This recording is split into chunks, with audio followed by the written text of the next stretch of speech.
hacer es presentarles a la doctora Dolores Gutiérrez Cachagüe, que va a ser ahora su profesora, sobre todo va a intervenir en la parte práctica. Dolores es una docente que ya estuvo varios años, se desempeñó en la materia y bueno, ahora por suerte la tenemos de vuelta. Así que básicamente ella se va a desempeñar los días jueves. Eso también les quería aclarar, de que si bien como al principio yo estaba sola, había previsto una clase, ustedes vieron de que no es suficiente, sobre todo en estos primeros temas, no fue suficiente para encarar todos los prácticos. Estamos dando las clases los miércoles y jueves y esto va a continuar así, ahora con mayor razón que tenemos que se incorpora Dolores. Así que eso también les quiero avisar de que vamos a continuar con esta modalidad de la clase de los miércoles, principalmente orientada a consultas y repaso de algunos temas teóricos, y los jueves la clase práctica. Así que bueno, te doy la palabra, Dolo, si querés presentarte. Hola, Marisol. Hola. ¿Cómo estás? Buenos días a todos. Bueno, sí, como dice Marisol, ahora me sumo y voy a ser responsable principalmente de los trabajos prácticos los días jueves, y creo que hemos visto que los cuestionarios, bueno, pasar a partir de la semana que viene para los jueves, ¿no es cierto?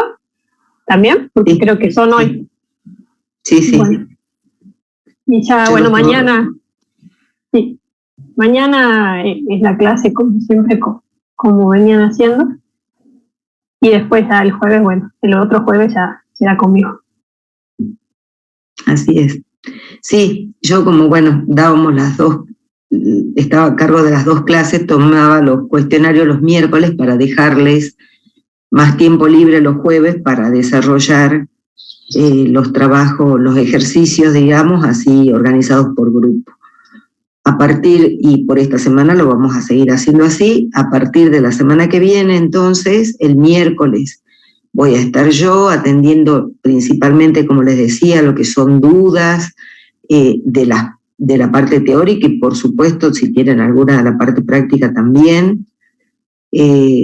Pero básicamente la clase de los miércoles va a ser más enfocada en la parte de consultas, y los jueves en la resolución de prácticos y el cuestionario. ¿Está? Bueno, no sé si se dieron cuenta, pero yo cambié, digamos, un poco como para beneficiarlos también, el cuestionario. Vamos a ver rápidamente, porque yo les subí un video con ejemplos, digamos, le subí el video de la clase teórica y también un video sobre la resolución de ejercicios aplicando los conceptos que vimos en conducción y también los conceptos de aletas. No sé si es que ustedes lo vieron, si tienen alguna duda en particular.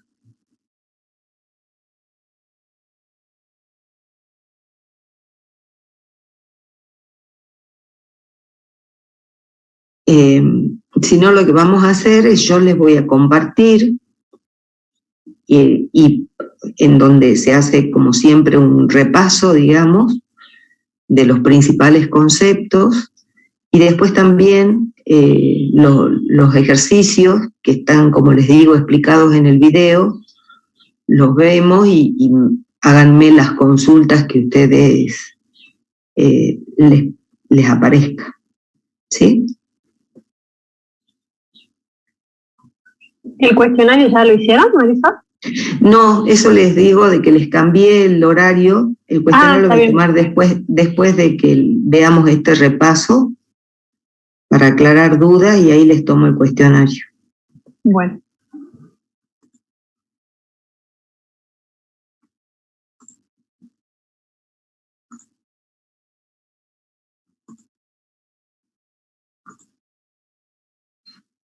Bueno. Profe. Sí. Disculpe, le hago una consulta. ¿Hay alguna posibilidad de que aplace 1 o 2 días más la entrega del TP? Porque la verdad que me está costando bastante y si quiero entregarlo, pero no quiero entregarlo mal, quiero entregarlo completo, digamos. No sé si puede ser, disculpe la molestia. Sí, por favor, la ¿vos decís el TP2? Sí, profe, el 2. Bueno, y el TP1 ya lo entregaron todo. Yo la verdad que no tuve tiempo de entrar a mirar.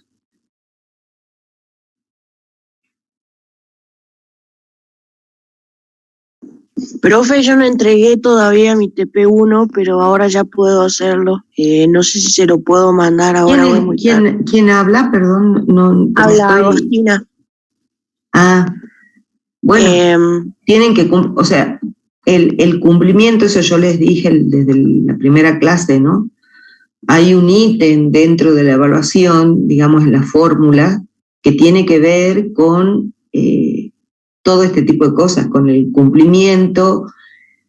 Si bien como quedamos, yo no les voy a corregir los prácticos, sí les iba a subir, una vez que entreguen todos el práctico, les iba a subir los resultados para que ustedes hagan una autocorrección de cada práctico. O sea, ustedes vean, porque yo no puedo corregir práctico por práctico, digamos. Pero sí ustedes, con el resultado, revisen y vean qué es, si les da bien, si no les da bien, y por ahí lo revisamos, porque por ahí el resultado, o sea, yo me puedo haber equivocado también, ¿no? Y vemos si no dónde está el problema. Pero yo lo quiero entregar a los resultados una vez que todos completen. Y la puntualidad en la entrega del trabajo práctico también se evalúa, como yo soy consciente de que el TP2, además de ser extenso, es el más complicado, digamos, porque tiene un enfoque particular para hacer los ejemplos, o sea, cada situación hay que tener en cuenta varias cosas. Yo siempre es el tema en el que más les cuesta. Entonces yo ya fui teniendo consideración, fíjense que de la parte A les prorrogué 1 semana, les voy a prorrogar, digamos, si esa es la situación, les prorrogo hasta el lunes, no más allá del lunes. ¿Está? Sí, profe, está bien el lunes. Gracias. Bueno, pero simplemente para que ustedes lo hagan a conciencia, y lo que yo sí voy a mirar es que lo que presentan sea el TP completo, digamos, que no me presenten una hoja en blanco como para que yo vea que subieron un archivo, que lamentablemente me pasó alguna vez. Así que, bueno, quedamos así. Entonces yo ahora enseguida le voy a cambiar para el lunes la fecha de entrega, la que se vencía este viernes, ¿sí? Bueno.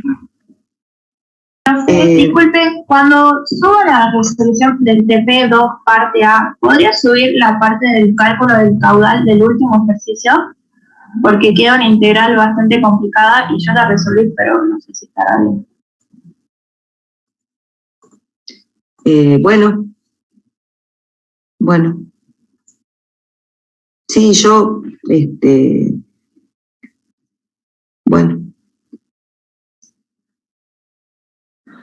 Bueno, el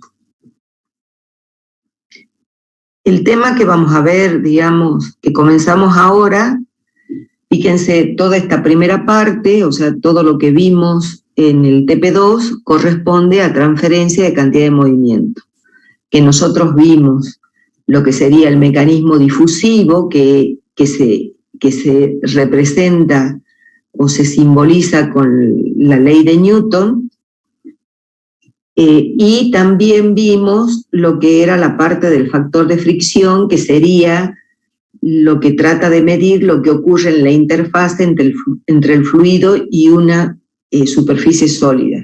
Vimos el caso de fluido dentro de un tubo o el fluido por fuera de un objeto, que nos focalizamos en lo que es una esfera.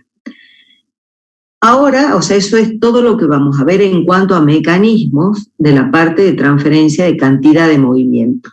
fíjense que todo lo que desarrollamos fue analizando de qué manera se transfiere el cantidad de movimiento y cuáles son las leyes que lo representan, y a partir de ese análisis fuimos capaces de, planteando los balances envolventes, encontrar perfiles de velocidad, velocidades medias, caudales para algunas geometrías, y después, aplicando el factor de fricción, generalizamos esos resultados porque lo podemos extender para determinar, por ejemplo, caídas de presión cuando se trata de flujo por dentro de un conducto, o la fuerza de arrastre cuando se trata de flujo sobre un objeto, y lo pudimos generalizar para el caso de flujo laminar o flujo turbulento sin necesidad de hacer todo ese desarrollo que vimos en la primera parte, que eran los balances envolventes, que, como saben, los balances envolventes se aplican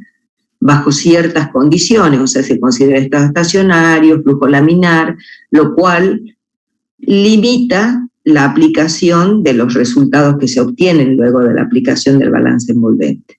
Esa fue la manera en la que trabajamos en esta primera parte de la materia, que es transferencia de cantidad de movimiento. Ahora vamos a hacer algo enteramente similar, si ustedes han visto la teoría, un enfoque parecido. Vamos a estudiar los mecanismos de transferencia, cuáles son las leyes que lo gobiernan, cómo se aplican balances envolventes. Vamos a ver el mecanismo difusivo, que sería conducción. En transferencia de calor aparecen otros mecanismos, como es transferencia de calor por convección y radiación. Cada uno de los mecanismos, recuerden que mecanismos me refiero a la descripción de cómo ocurre la transferencia, ¿sí? Cada uno de los mecanismos tiene sus leyes que los describen, tienen sus particularidades, y acá, a través de cada uno de los mecanismos llegamos a determinadas conclusiones. Entonces, el primer mecanismo que vemos en la parte de transferencia de calor es conducción, que es un mecanismo que ocurre a nivel difusivo, ¿sí? Es exactamente similar o paralelo a el mecanismo difusivo de transferencia de cantidad de movimiento. Es algo que ocurre a nivel molecular. La ley que lo describe es la ley de Fourier. Nosotros en la materia vamos a abordar únicamente situaciones en donde tenemos transferencia de calor en una única dirección y que dependen de una única variable, que son los casos más sencillos. Entonces, en ese caso, la ley de Fourier queda expresada de esta manera, eso en el caso que yo le llame I a la variable en la cual se transfiere calor. Sí, puede ser X o puede ser Z, todo depende cómo defina yo las coordenadas, ¿sí? Pero en definitiva lo que estoy estableciendo es que la densidad, recuerden que esto es densidad de flujo de calor, o sea, es el flujo de calor por unidad de área a través de la cual se transfiere calor.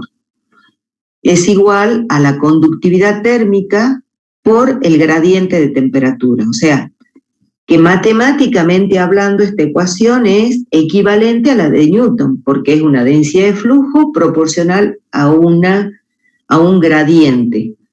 Nada más que en cantidad de movimiento, la densidad de flujo de cantidad de movimiento y el gradiente es de velocidad. Acá la densidad de flujo es de energía, o sea, de calor, y el gradiente es de temperatura. Y la constante de proporcionalidad en este caso es la conductividad térmica, que también es una propiedad física del material, ¿sí? Luego se aplicaba de la misma forma que hicimos en cantidad de movimiento. Para analizar estos mecanismos, aplicábamos el balance envolvente en distintas geometrías. El balance envolvente me establece esto, o sea que la velocidad de entrada de energía menos la velocidad de salida más la velocidad de generación de energía es igual a 0. Donde siempre esto se refiere velocidad de entrada, velocidad de salida, velocidad de generación en el elemento ese diferencial de volumen que nosotros definimos, al que le llamamos envoltura, ¿sí? Bueno, de aplicar eso, en la teoría está desarrollada, ustedes llegan a que la transferencia de calor, o sea, el flujo de calor, este Q grande, a diferencia del Q chico, es flujo de calor, o sea, ya no es por unidad de área, sino es energía por unidad de tiempo, es igual al delta de temperatura sobre L sobre la conductividad térmica por el área. Que si esto yo lo asocio a la ley de Ohm, ¿sí? Donde Q lo identifico como una intensidad, como un flujo, en este caso es de calor, en la ley de Ohm es un flujo de electrones, digamos, de energía eléctrica, es igual a un delta de temperatura, que sería lo equivalente al delta de potencial, entonces, y lo que está en el denominador pasa a ser la resistencia. Entonces, esto que se aplica, perdón, me parece que acá, sí, no voy a...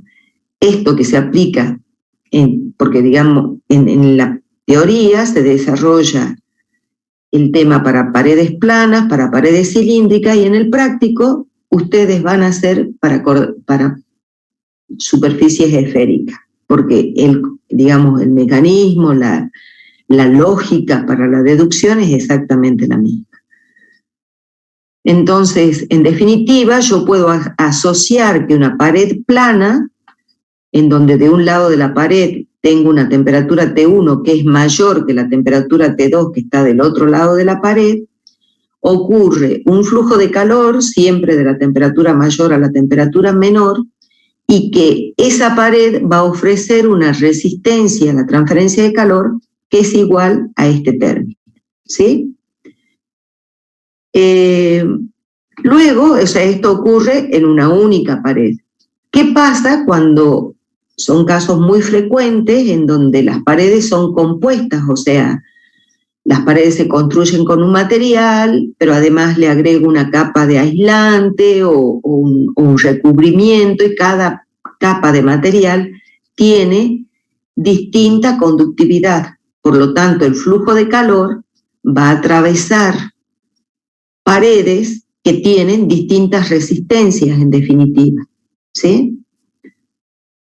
En paredes planas, o sea, siempre el flujo de calor, el Q grande, es constante a través de las paredes. Eso en cualquier geometría.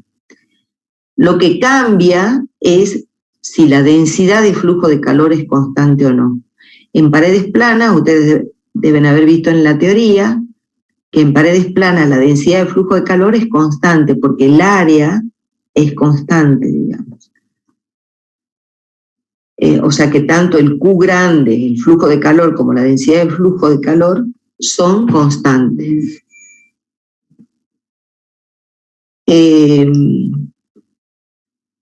Cuando tenemos paredes compuestas en una pared plana, bueno, se hace la deducción y uno puede hacer uso de lo que se llama el coeficiente global de transferencia, el U.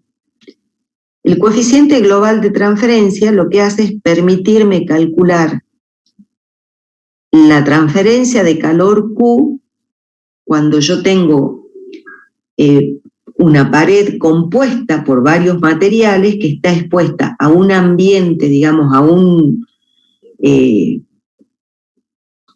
fluido de un lado y a otro fluido del otro lado, y conozco las temperaturas de los fluidos, que son estas temperaturas TH, se refiere a hot, o sea, la parte caliente, menos TC, que se refiere a cold, de la parte fría, serían las temperaturas de los fluidos que tengo del lado caliente y del lado frío. Al medio está la pared, que tiene un montón de capas.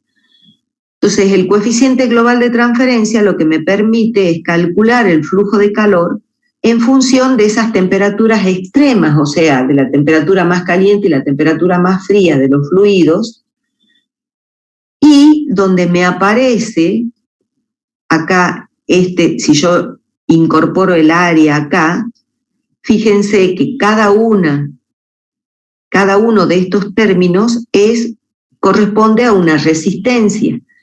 Este primer término sería la resistencia debido al flujo convectivo de un lado de la pared, luego la resistencia a través de una de las paredes, la resistencia a través de la otra pared, y esta correspondería a la resistencia del lado del otro fluido.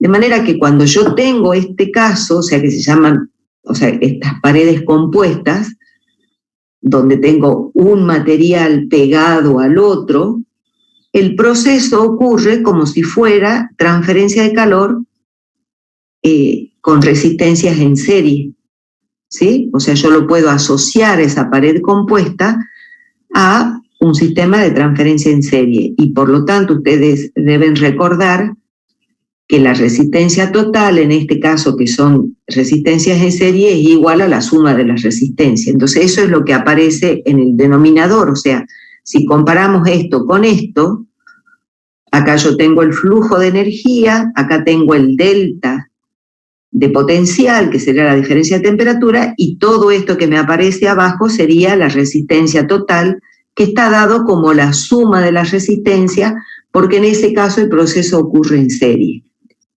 ¿Se entiende? Bueno. Sí, profe. Bien. Puede haber situaciones, por ejemplo, una pared con una ventana, yo ya no las voy a tener en serie. Ahí voy a tener flujo de calor desde el lado caliente hacia el lado frío, que atraviesan dos paredes, pero las atraviesa en forma paralela, digamos, en forma simultánea. Entonces ahí la transferencia de calor se asocia a un proceso que ocurre en paralelo. Se analiza, tengo esto, entonces, y yo puedo tener situaciones en donde tengo la combinación de esas paredes, de esas disposiciones. Entonces, esta asociación de la transferencia con la ley de Ohm, en donde asocio una resistencia, sabiendo cómo se mide la resistencia en cada una, me simplifica el análisis, porque yo puedo asociarlo a un proceso, por ejemplo, esto, yo voy a tener la transferencia de calor desde el lado caliente hasta la pared interna, va a ocurrir por convección de este lado de la pared. Es transferencia de calor por flujo convectivo, o sea, por convección de calor. La resistencia va a estar dada por este término, ¿sí? Es esta primera resistencia. Después tengo un proceso en paralelo y después vienen las dos resistencias en serie, las dos paredes, cada una con su resistencia, y después la resistencia correspondiente a la transferencia de calor por convección del otro lado. Entonces yo, teniendo dibujado el circuito, aplicando, digamos, el concepto que yo conozco de cómo se calculan las resistencias equivalentes para resistencias en serie o en paralelo, yo puedo calcular fácilmente la resistencia equivalente total, y sabiendo que el calor, el flujo de calor total va a ser igual a un delta de T sobre la resistencia equivalente total, calculo el flujo de calor. Ustedes me interrumpen si es que hay algo que no entienden, ¿sí? Cuando yo tengo geometría cilíndrica, el análisis y el concepto es exactamente lo mismo, solamente que obviamente cambia la expresión porque trabajo con coordenadas cilíndricas, ¿sí? O sea, acá me aparece R, me aparece Φ, me aparece Z. Z o I o como lo quieran llamar. Entonces, se hace el análisis y de vuelta yo llego a que en este caso la transferencia de calor a través de una pared cilíndrica la puedo representar de esta manera, pero la expresión correspondiente a la resistencia obviamente cambia, porque tengo otras coordenadas, y también, si yo hago el análisis de un tubo, digamos, recubierto por distintos tipos de paredes, puedo aplicar el coeficiente global de transferencia, de manera que calcule la transferencia de calor en función de las temperaturas de los fluidos más calientes y más fríos, sin necesidad de conocer las temperaturas intermedias, y en donde en el denominador, esto también es un proceso que ocurre en serie, en el denominador me queda expresada la suma de las resistencias. Bueno, yo acá hay una particularidad, como el área a través de la cual ocurre la transferencia, que es el área de la pared del tubo, cambia a medida que cambia el radio, o sea, para distintos radios yo tengo distintas áreas de transferencia.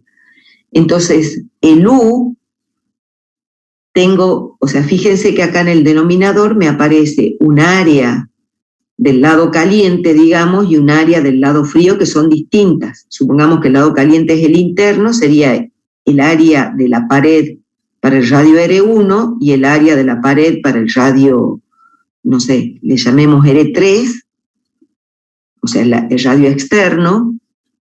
Las áreas obviamente son distintas. Yo puedo sacar denominador común área para poder expresar de esta manera, pero bueno, es distinto si yo saco denominador común el A sub H o el A sub C. Entonces, el U me queda diferente. Lo que se cumple, o sea, yo puedo trabajar con cualquiera, con el coeficiente global referido al área interna o referido al área externa. Lo que sí tengo que establecer con respecto a qué área. Y se cumple esta relación entre los coeficientes del U sub H, va a ser distinto al U sub C, simplemente porque va a depender qué área saco como factor común acá, pero se tiene que cumplir esta relación. ¿Se entiende eso? Profe, ahí lo que no sería constante sería la densidad de flujo. Exactamente, el Q chiquito. Pero la derivada, entonces, ¿no daría 0? ¿O sí? ¿Cómo? Porque claro, o sea, lo que pasa es que ahí vos llegás a una expresión en donde, o sea, si haces el balance envolvente, la ecuación diferencial a la que llegás es que la derivada de Q sub R por R con respecto de R es igual a 0. Entonces, lo que es constante es Q sub R por R es igual a una constante. Entonces, Q sub R no es constante. ¿Me entendés? Sí, perfecto. Gracias. Pero sí, el flujo de calor es constante. Siempre, como yo aplico balance envolvente para estado estacionario, en el estado estacionario necesariamente el flujo de calor, el Q grande, siempre es constante. ¿Por qué? Porque si no significaría que el flujo, que hay un flujo de calor que atraviesa una pared y que de alguna manera en la interfaz entre esa pared y la otra hay una fuente, un sumidero, digamos, se pierde calor de alguna manera. No, y hay como una discontinuidad. Entonces, eso no ocurre en estado estacionario. Todo el calor que llega a la interfase atraviesa la interfase y se transfiere por la otra pared. Eso es en la idealización con la que nosotros trabajamos, considerando que no hay una resistencia de contacto entre pared y pared. Porque en realidad, ¿qué es lo que ocurre? O sea, si yo pego una pared, por ejemplo, una pared de material, la pared de un horno o de una casa, que yo la quiero aislar porque vivo en una zona fría.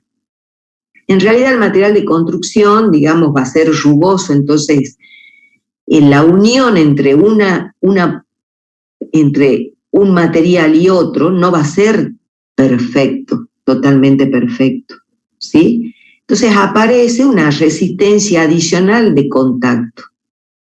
Ahí en rigor se tiene que incluir una resistencia de contacto. Pero bueno, eso es, digamos, lo que se hace cuando uno hace un análisis fino.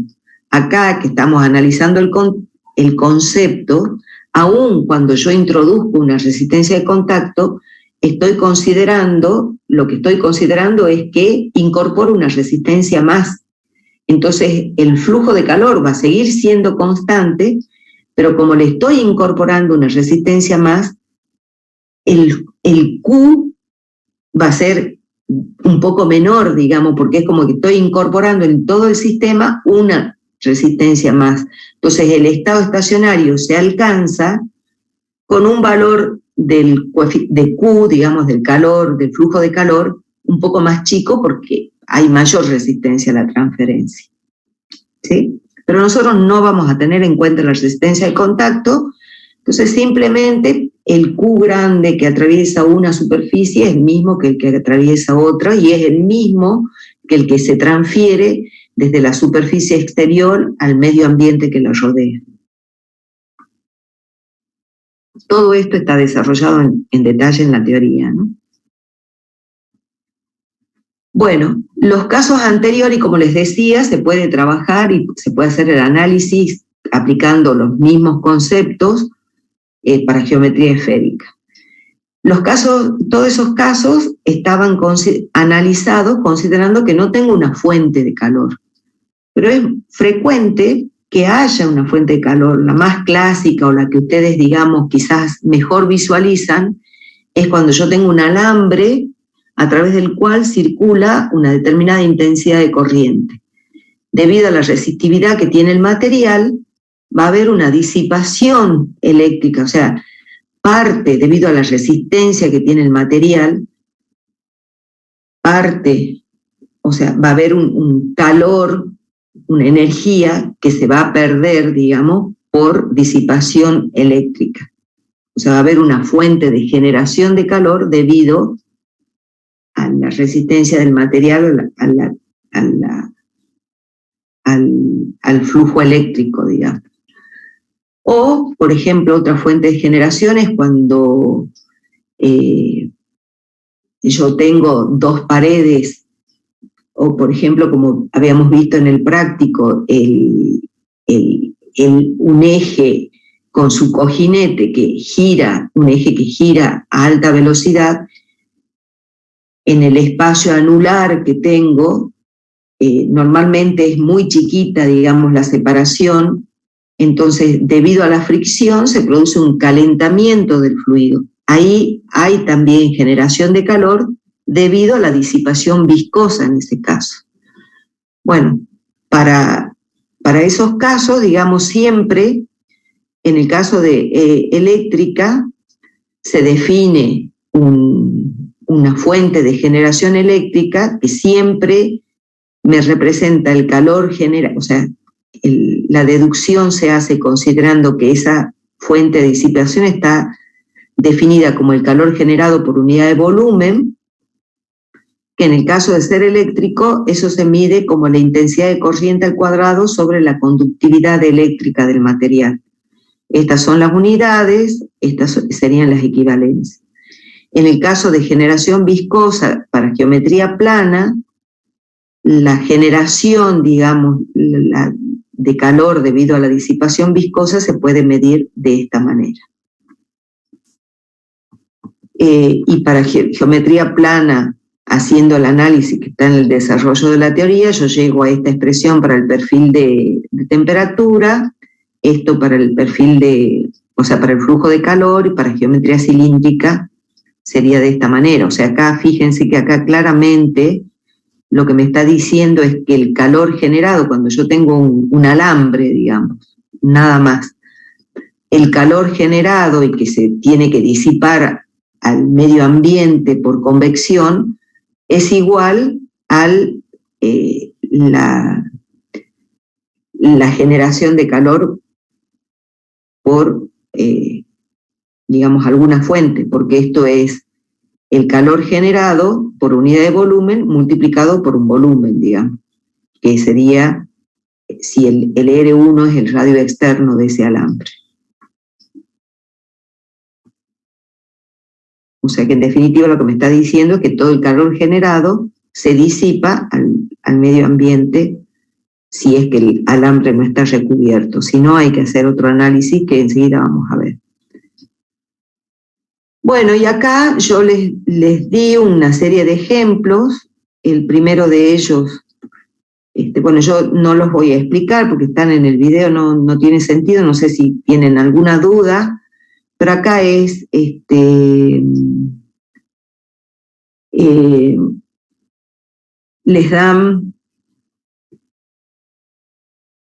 les dicen que se quiere que la pérdida de calor no supere un determinado valor, para lo cual se va a aislar la pared, y le preguntan cuál es el aislante, o sea, cuál es el espesor del aislante. Entonces, esto es una pared plana. Acá muchas veces les va a pasar que depende de los datos que yo tenga,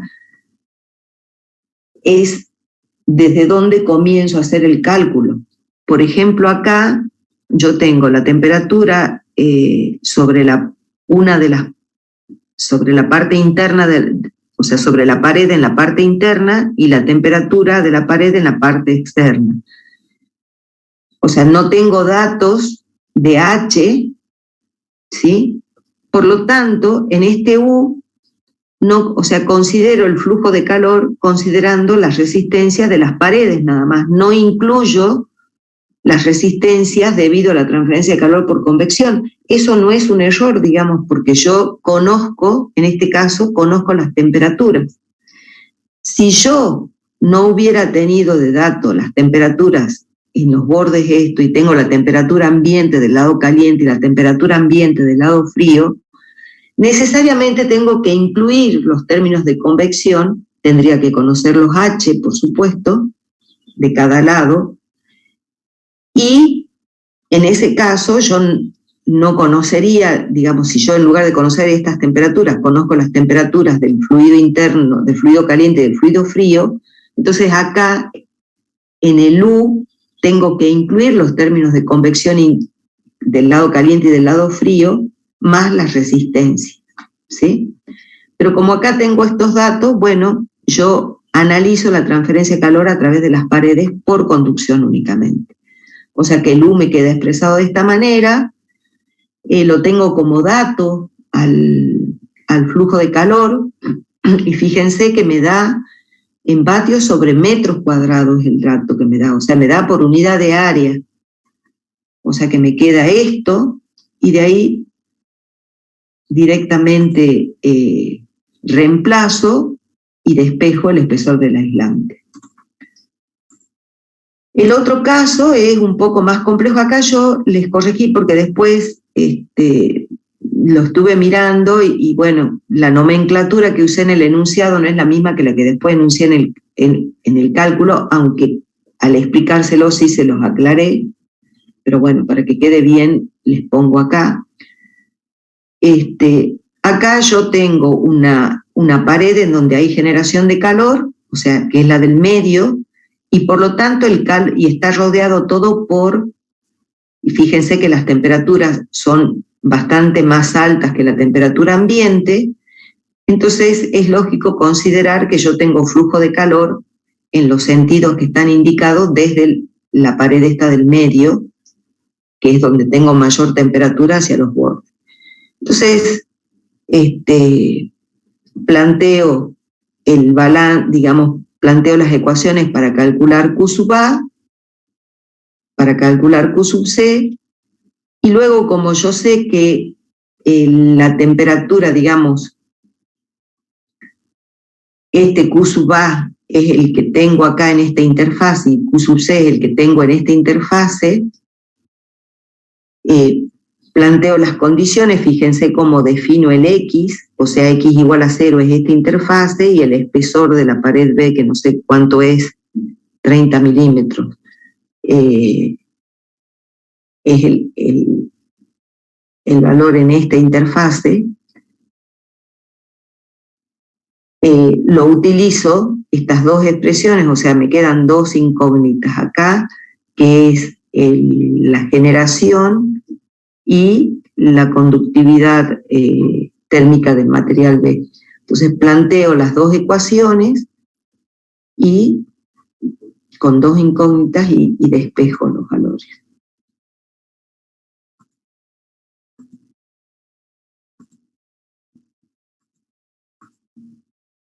Bueno, este es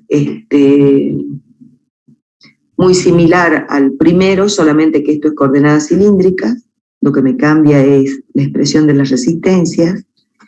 Y después yo acá les incorporé, que esto no lo tenían, pero bueno, es porque les quiero dar unas aclaraciones para que puedan resolver uno de los ejercicios, que es el ejercicio 6,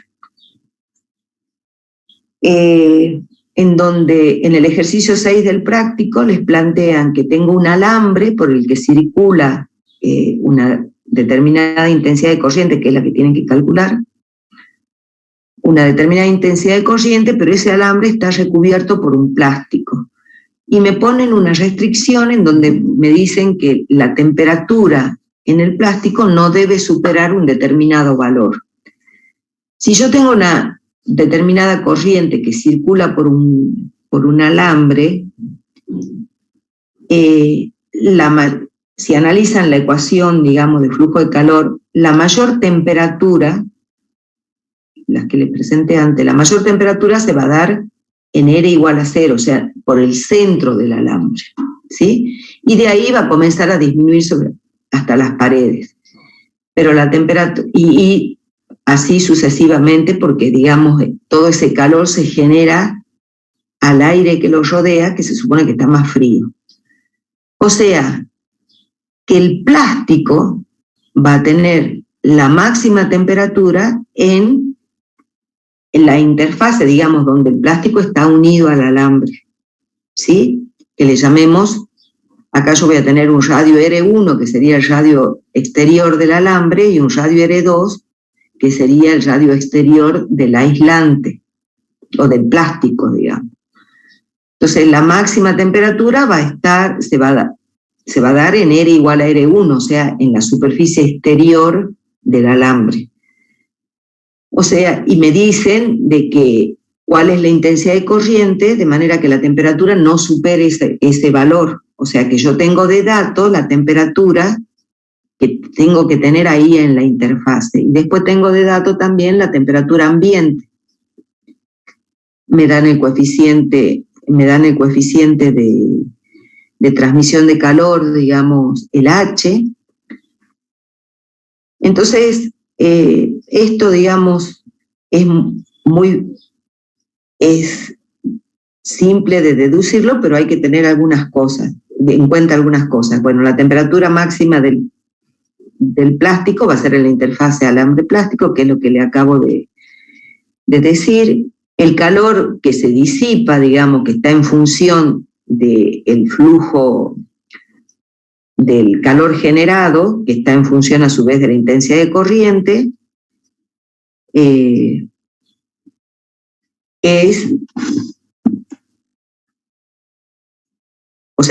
todo el calor generado se va a transferir, ¿sí?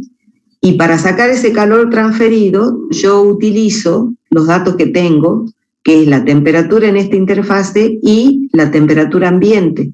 Tengo los valores de la conductividad a través del plástico y el valor de H del lado de afuera. Entonces, el U, digamos, o el calor, lo calculo teniendo en cuenta, como yo sé que siempre Q es constante, teniendo en cuenta esas dos resistencias. Entonces, una vez que yo conozco Q, puedo calcular el SE y con el SE puedo calcular la intensidad de corriente.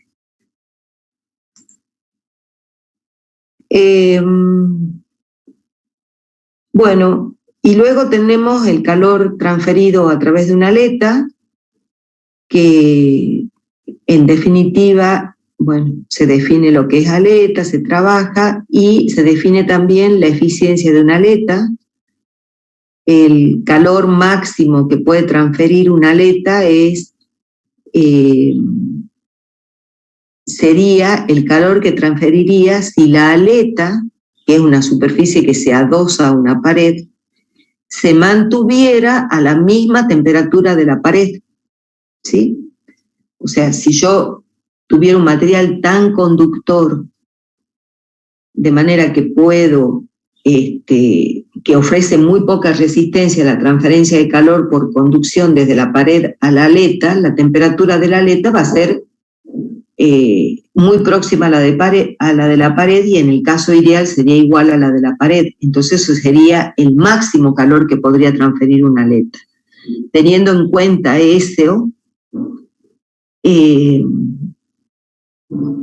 calculo el calor transferido a través de la eficiencia de una aleta multiplicado por el Q máximo, que está en función de la temperatura de la pared y la temperatura del fluido que rodea a la pared con aletas, digamos.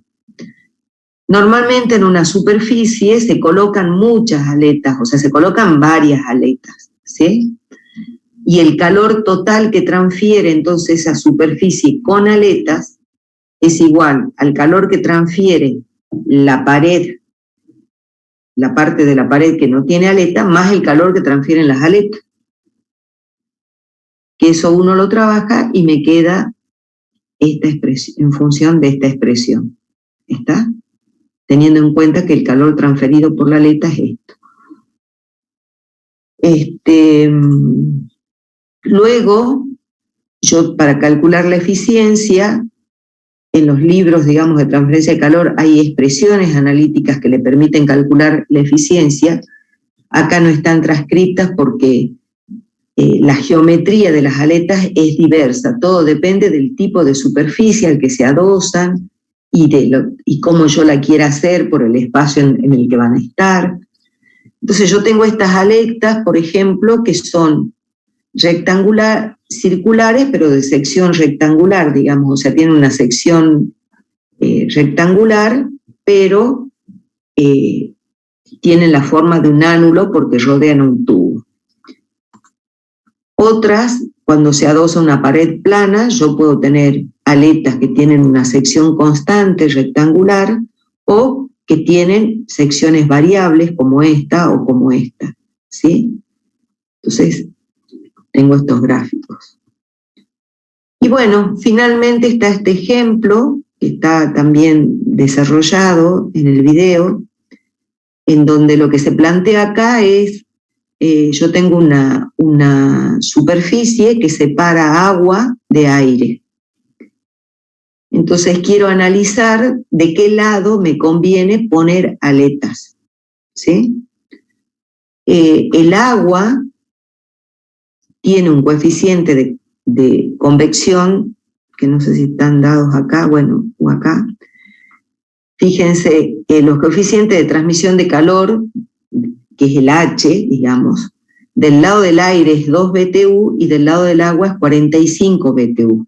O sea, que es mucho más fácil transferir calor del lado del agua que del lado del aire, ¿no? Porque el H es mucho más chico.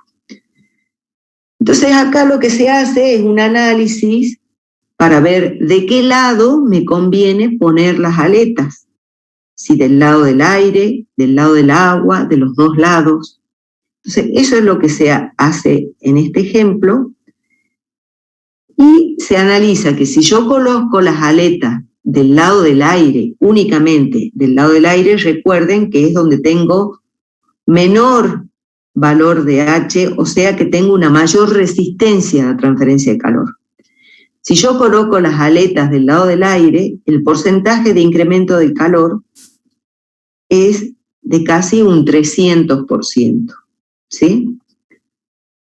Si la coloco únicamente del lado del agua, el porcentaje del incremento de calor es de menos de un 3%. Y si coloco aletas de ambos lados, del lado del aire y del lado del agua, el incremento es de un poco menos de 350%, o sea, es un poquito más que si coloco únicamente del aire. O sea, ¿cuáles son las conclusiones que se saca de esto? Que esto es un proceso, o sea, la transferencia de calor es un proceso, en este caso, que ocurre en serie, digamos. O sea, yo tengo calor que se transfiere desde el seno del agua hasta la pared, atraviesa la pared y después desde la pared se transfiere al aire, ¿sí? Es un proceso en serie. Si yo no tengo las aletas, ocurre eso, digamos. Entonces, al ser un proceso en serie, yo tengo una resistencia del lado del agua, una resistencia debido a la conducción a través de la pared y una resistencia del lado del aire. Claramente, por los valores de los coeficientes de transmisión de calor, yo me doy cuenta que la resistencia a la transferencia de calor del lado del aire es mucho mayor que la resistencia del lado del agua. Entonces, la etapa controlante siempre es la que ofrece mayor resistencia, esa es la que la etapa más lenta, esa es la que me controla la velocidad de todo el proceso, o sea, eso va a ocurrir en cualquier proceso en serie. supongamos una planta en donde yo tengo un equipo conectado a otro, conectado a otro, conectado a otro, bueno, y uno de los equipos, por alguna razón, el proceso que ocurre en ese equipo es muy lento, la velocidad de ese equipo con la que ocurre la transformación o el cambio en ese equipo va a ser la velocidad prácticamente de todo el proceso, porque es la etapa controlante, se llama. Entonces, cuando yo tengo esa situación, yo me tengo que focalizar en mejorar la velocidad de transferencia de la etapa más lenta, porque ahí voy a mejorar la velocidad de todo el proceso. No me sirve de nada tratar de mejorar una etapa que ya es rápida, porque si sigue siendo lenta, la etapa controlante, sigue siendo lento todo el proceso. ¿Se entiende? Entonces, por eso acá, cuando yo coloco las aletas del lado del aire, el incremento que obtengo es mucho, o sea, tiene un gran impacto en el incremento de la transferencia de calor. En cambio, cuando lo pongo del lado del agua, que ya de por sí es rápido, como el aire, digamos, sigue siendo lento, no tiene prácticamente impacto, es menos del 3%. Y colocar de ambos lados sí es un aumento significativo, obviamente, pero la diferencia entre colocar del lado del aire aletas y colocar de ambos lados no es mucha, y acá yo tengo que tener en cuenta el factor de costos, porque, digamos, yo voy a estar gastando en colocar aletas de un lado y del otro, cuando la diferencia entre colocar de los dos lados o colocar únicamente del aire no es demasiado importante. Entonces, tengo que tener en cuenta ese criterio. Bueno, ¿alguna duda?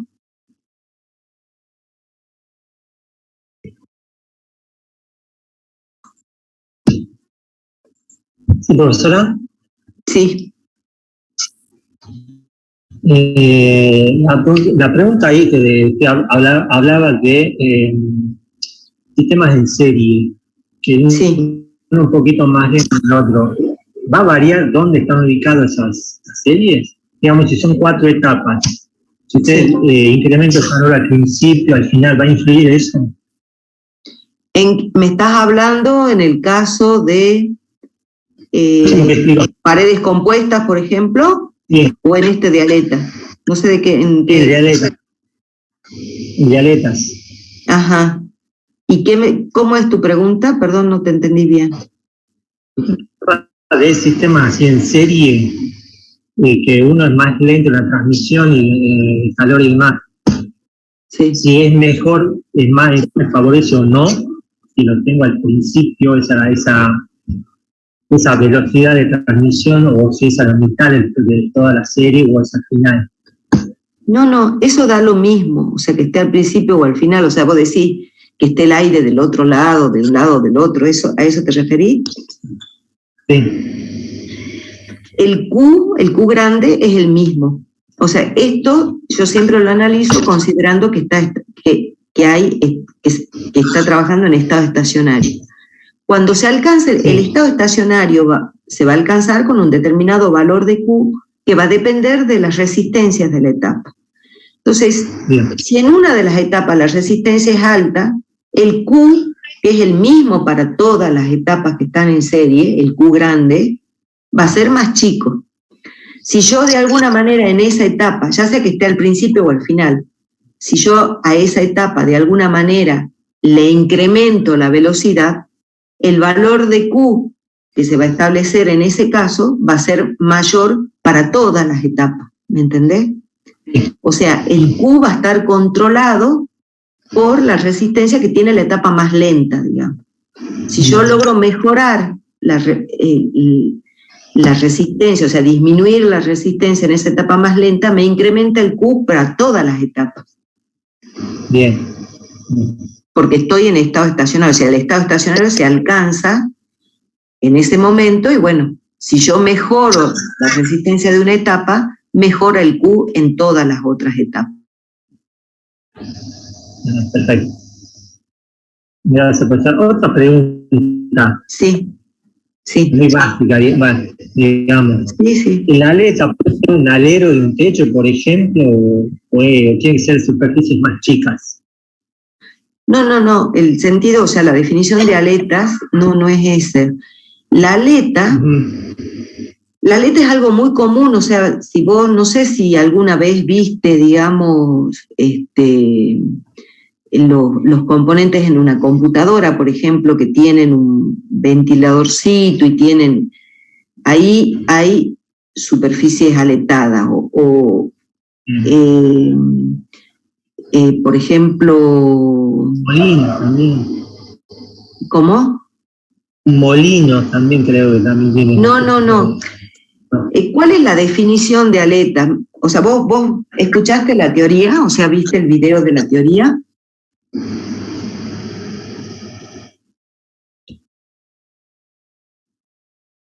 ¿Viste el video de la teoría? Lo que estuve explicando usted. No, esto que estuve explicando ahora. No, yo te hablo de lo que yo subí. No lo vi. Claro. Bueno, ahí tenés que verlo porque ahí se define qué es una aleta. Una aleta es una superficie que se adosa, o sea, que se incorpora a alguna otra superficie con el fin de incrementar la transferencia de calor, de mejorar la transferencia de calor de la superficie original. O sea, yo tengo una superficie original que está caliente y que está expuesta a un ambiente que está a una temperatura menor. Entonces yo debo tener una determinada velocidad de transferencia. Entonces yo lo que quiero es incrementar, o sea, yo necesito incrementar la transferencia de calor desde esa superficie. Entonces lo que se hace es adosarle estas aletas, que son superficies extendidas, digamos, sobre esa pared original, como una manera de incrementar la superficie expuesta a la transferencia de calor. Si vos analizás la resistencia, cuando mayor es el área de transferencia, menor es la resistencia. Entonces una aleta es una superficie añadida a otra superficie a propósito, digamos, con la finalidad de provocar como un incremento de la superficie original. No es exactamente porque esa superficie que vos añadís no está a la misma temperatura de la pared original, pero, digamos, está a una temperatura mayor y facilita la transferencia de calor. Entonces yo a una superficie plana le agrego unas aletas rectangulares y es como si esa superficie plana, la superficie que tiene ahora es lo que queda libre, digamos, de aleta, más la superficie de todas las aletas, que si son aletas rectangulares, esa superficie que está expuesta a la transferencia de calor va a ser la superficie de arriba, la superficie de abajo y los bordes. Normalmente, las aletas que se adosan, por ejemplo, las aletas rectangulares que uno adosa a una pared plana, son, o sea, como la mayor transferencia de calor desde la aleta ocurre por convección desde la superficie de arriba y de la de abajo, esas aletas tienen la característica de ser de un espesor muy bajo y largas, digamos, de manera que ofrecen mucha superficie en la cara de arriba y en la cara de abajo para la transferencia, para transferir calor al medio, ¿sí? Entonces, si la superficie está caliente, yo le adoso las aletas, la pared le va a transferir calor a las aletas por conducción a través del contacto entre la aleta y la pared, y ese calor que le transfiere la pared, la aleta lo transfiere al medio por convección a través de la cara de arriba y de la cara de abajo en una aleta rectangular, digamos, en una aleta plana. Entonces, esa es la finalidad de la aleta. No tiene nada que ver un techo con un alero, digamos, no es ese el sentido. Yo te recomiendo que que leas, digamos, que veas el video, porque las aletas son superficies específicas que se incorporan a una pared para mejorar la transferencia de calor de esa pared.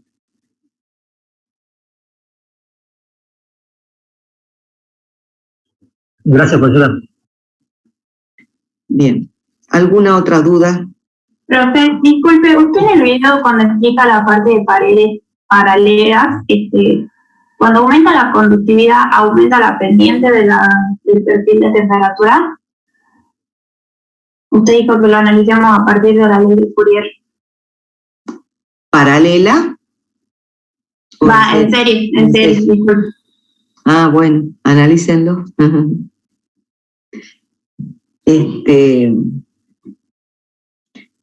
Fíjense, a ver, vamos a volver a compartir.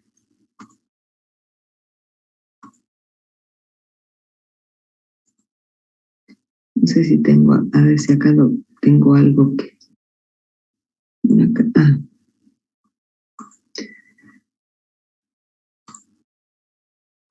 Supongamos,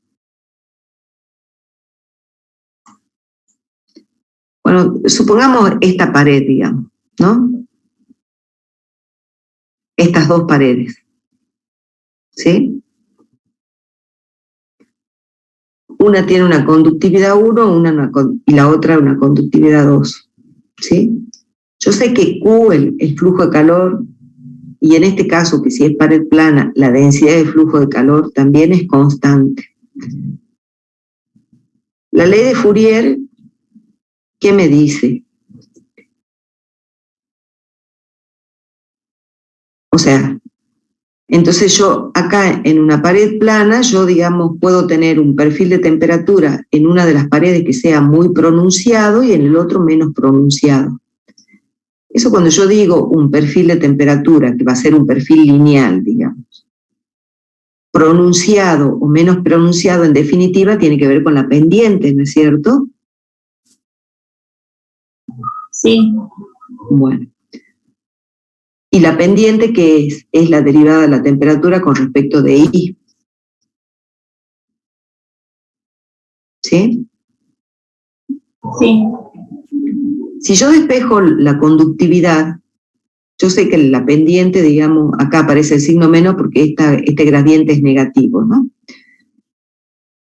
Si yo despejara la conductividad de acá, me quedaría igual a la densidad de flujo de calor sobre esta derivada, que es la pendiente. Entonces, cuando mayor sea la pendiente, ¿cómo va a ser la conductividad? Si yo sé que Q es constante a través de las dos paredes, cuando mayor sea la pendiente, ¿cómo va a ser la conductividad? Menor. Menor.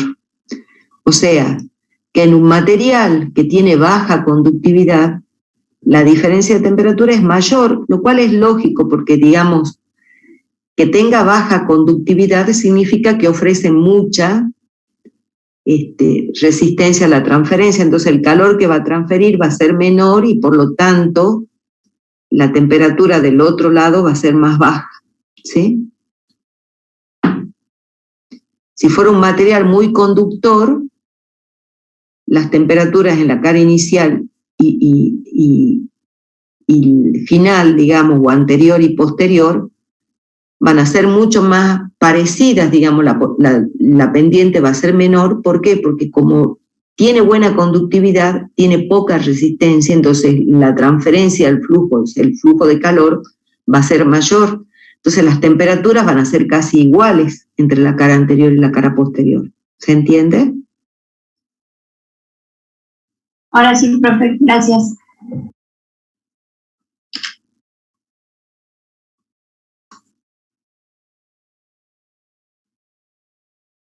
Bueno, ¿alguna otra duda?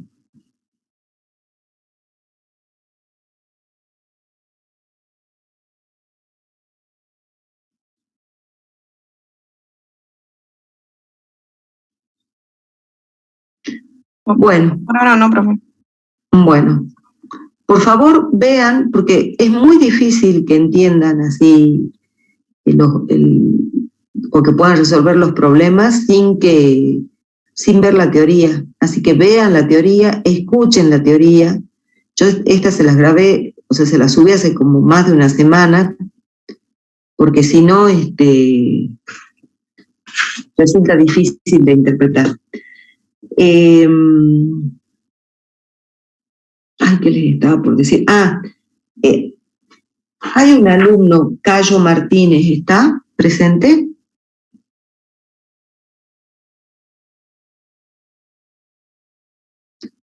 Bueno, aparentemente no está.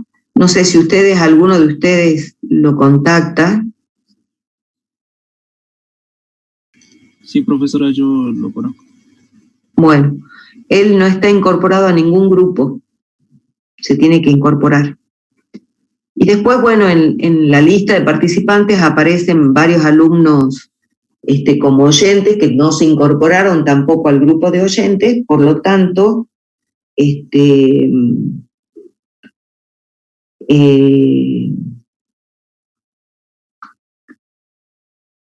los que no estén en ningún grupo yo los voy a desmatricular porque a mí me hace mucho ruido dentro de la lista de participantes. Cuando yo les quiero mandar un mensaje, le estoy mandando mensaje a gente que hace más de 20 días o un mes que no entra a la cátedra, o sea que realmente se anotó en la materia por anotarse y después no participa.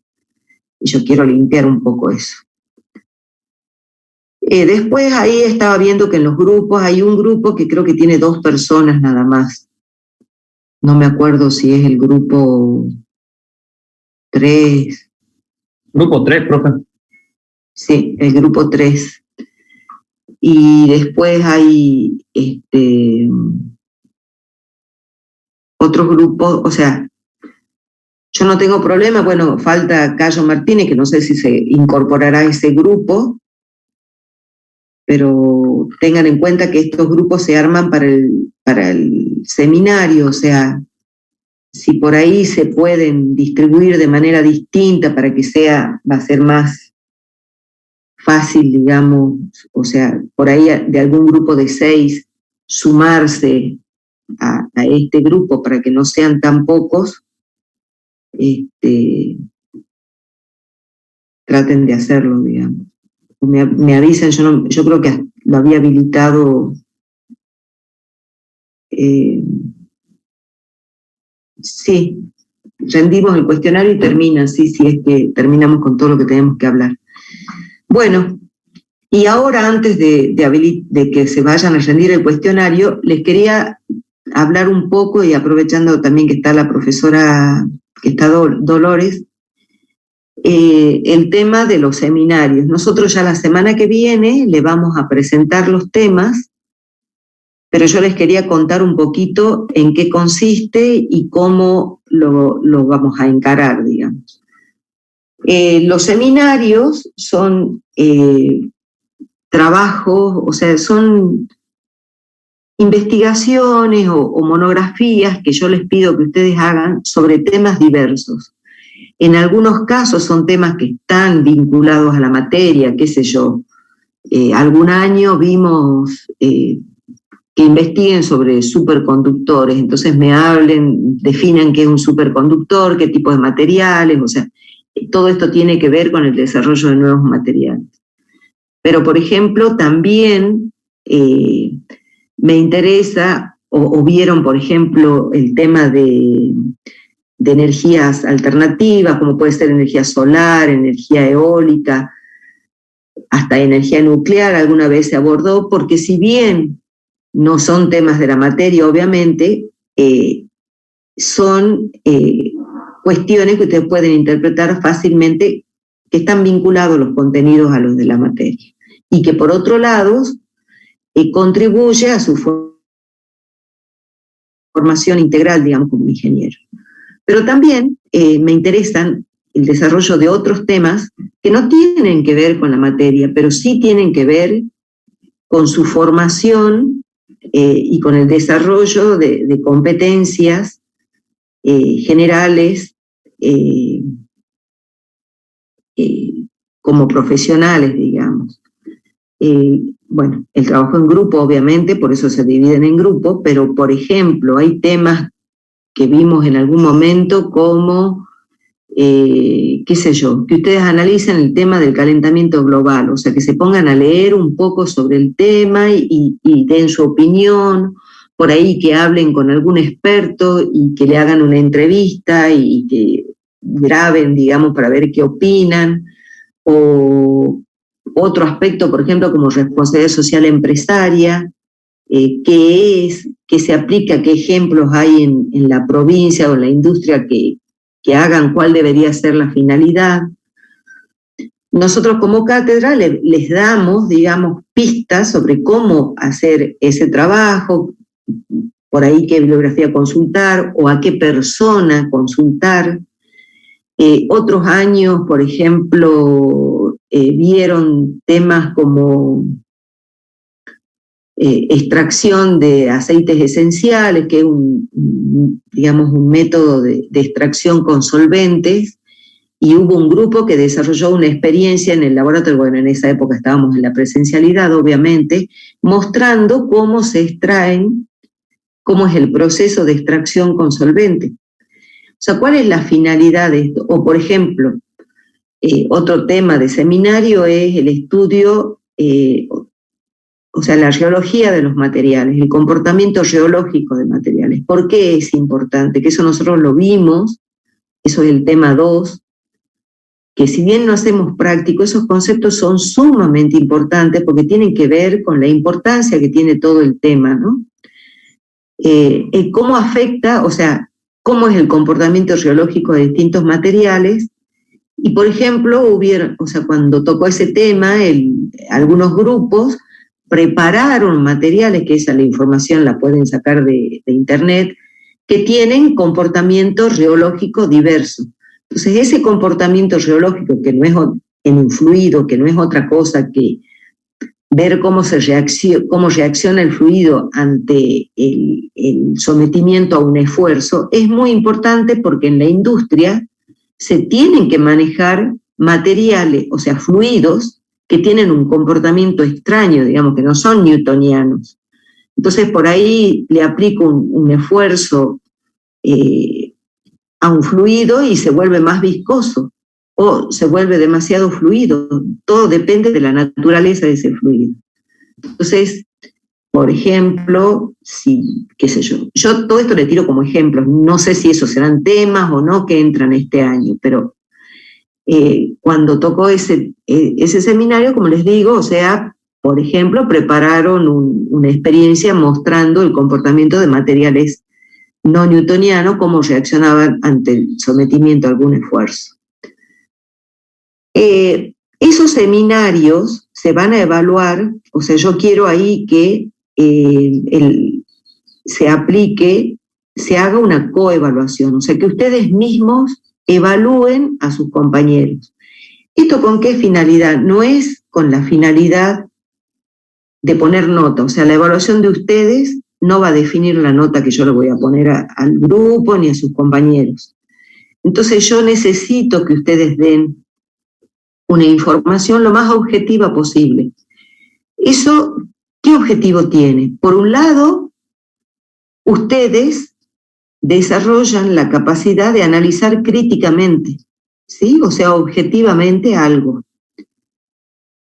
Por otro lado, es importante para sus compañeros que son evaluados, obviamente, para un seminario, la coevaluación la hace el resto de sus compañeros. Sí, ya les voy a mostrar qué llenan, digamos, ya les voy a mostrar cómo es Entonces, cuando ustedes hacen la coevaluación, ustedes son colegas, digamos, o sea, tienen más o menos la misma edad, el mismo nivel de conocimientos. Entonces es importante que ustedes digan si eso que se expuso, perdón, porque me olvidé de aclarar que los seminarios ahora en el ámbito de la pandemia se presentan a través de un video que tiene una duración determinada, o sea, ustedes tienen que ser capaces de condensar todo el tema que les toca en un determinado tiempo. Para eso, ustedes tienen que saber seleccionar la información más importante y además ordenarla adecuadamente, digamos, no ahondar en temas que no sean trascendentes, sino tratar de resaltar la importancia, la aplicación del tema y no irse por las ramas. Entonces, para eso tienen que tener un tiempo acotado. Ustedes preparan un video con el seminario y todos lo vemos. Entonces sus compañeros van a poder opinar si la información les pareció clara, si el video era entretenido, si entendieron, si ustedes al exponer fueron claros. O sea, todo eso pero todo es una crítica constructiva, o sea, es para que después haya una retroalimentación al mismo grupo que haga que mejoren esos aspectos, o sea, porque el sentido de esa coevaluación es hacer un análisis para que las presentaciones sean lo mejor posible. Como un desarrollo, ustedes, cuando sean profesionales, van a estar expuestos continuamente a este tipo de situaciones, a que tengan que exponer una idea, ¿sí? Entonces tienen que saber expresarse, tienen que saber focalizar en lo importante, y en el caso de que lo hagan con una presentación, digamos, con un video o con una presentación en PowerPoint, antes en la presencialidad lo hacíamos con una presentación PowerPoint, o sea, ahora que es virtual lo hacemos con video. Pero digamos, la presentación esa de PowerPoint tiene que estar bien hecha, no tiene que estar demasiado cargada, tiene que transmitir los conceptos principales, de manera que supongamos que el tiempo sean 20 minutos, en 20 minutos yo logre transmitir la importancia del tema, en dónde se aplica, etcétera, digamos, y no que me vaya por las ramas con alguna información que no es relevante. Entonces, bueno, todas esas cuestiones se analizan a través de, o sea, la analiza la cátedra, digamos, todos esos aspectos, pero también me interesa conocer la opinión de ustedes. Yo les voy a mostrar a modo de ejemplo,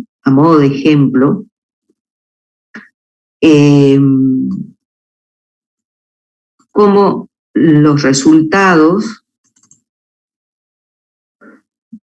esperen que lo busque un ratito. ¿Profe? Disculpe. Sí. Ya estamos en horario para rendir el cuestionario. Sí, esperamos un ratito y ya terminamos.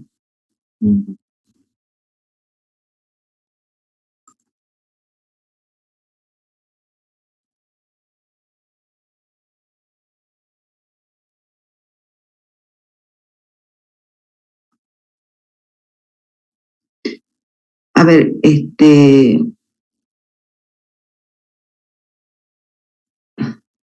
les comparto, así ya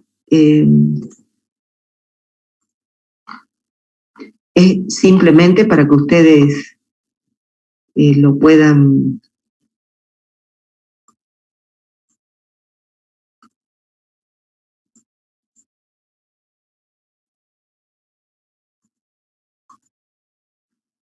Entonces, el año pasado, bueno, esto porque yo lo presenté, por ejemplo, estos son temas que se han tratado alguna vez, creo que estos son los del año pasado y estos en alguna otra oportunidad, y fíjense que son temas que tienen que ver con la actualidad, ¿sí? Que si no lo ven en la materia, es importante que ustedes sepan de qué se habla cuando se habla de eso, digamos, ¿sí? Por ejemplo, uno de los temas, esto es a modo de ejemplo, era medidores de caudal. Eso está totalmente vinculado a la materia.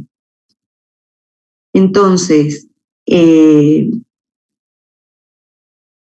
ustedes, digamos, llenaban, yo les daba una planilla en donde tenían que marcar con una cruz si en contenido le parecía excelente, muy bueno, bueno o insuficiente, en base a un criterio, digamos, que yo se los especifico, que no me acuerdo si lo incluí acá en esta presentación, pero eso después se los muestro.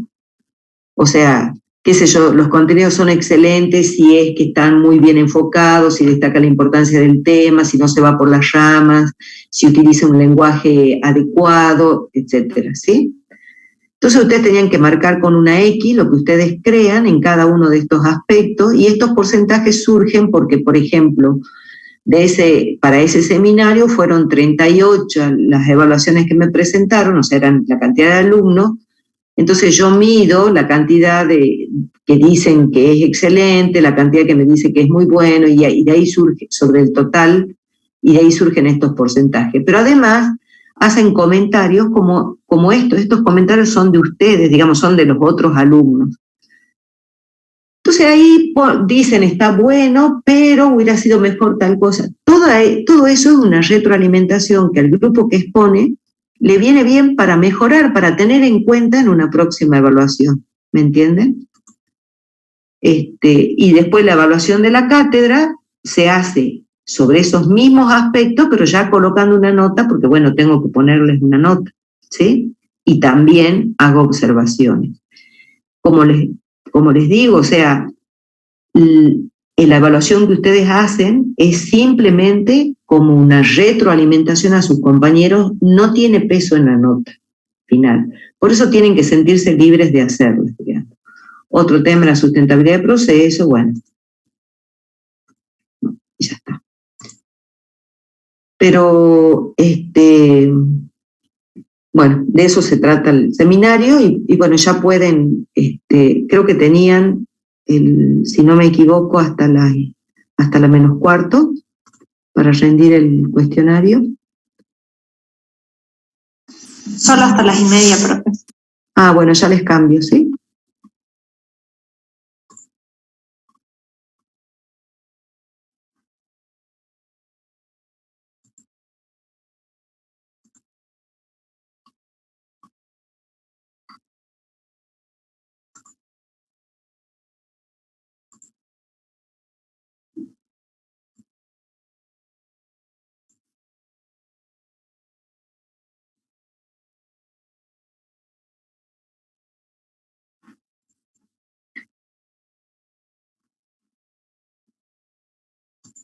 Bueno.